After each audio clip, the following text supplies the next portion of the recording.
hij des Indiaan.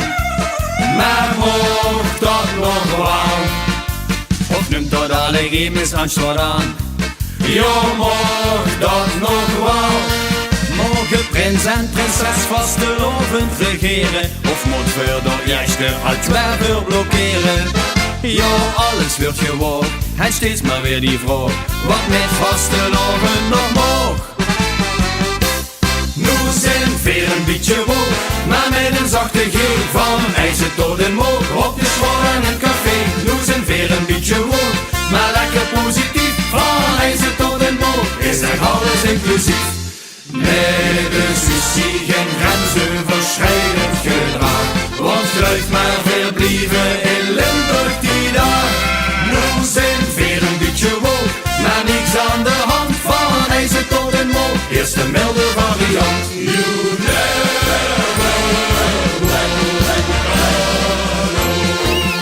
Straks schudden de alwiever door de zaal, maar mocht dat nog wel, of moet de ganse zwik genderneutraal?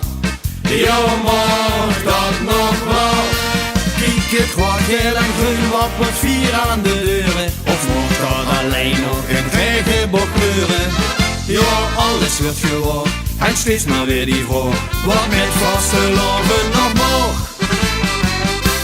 Nu zijn weer een beetje woog, maar met een zachte G van ijzer tot en moog. Op de school en in café, nu zijn weer een beetje woog, maar lekker positief. Van ijzer tot en moog, is echt alles inclusief.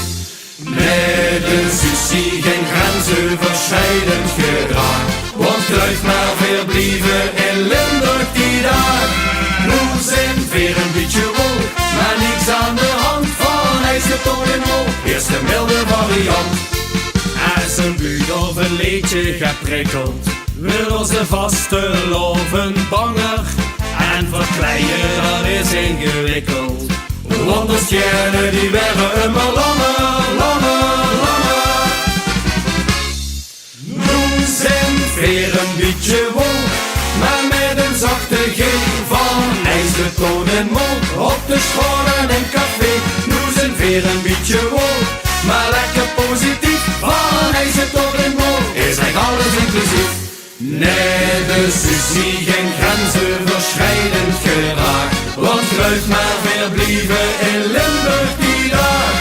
Nu zijn weer een beetje woog, maar niks aan de hand. Van ijzer tot en moog, is de milde variant.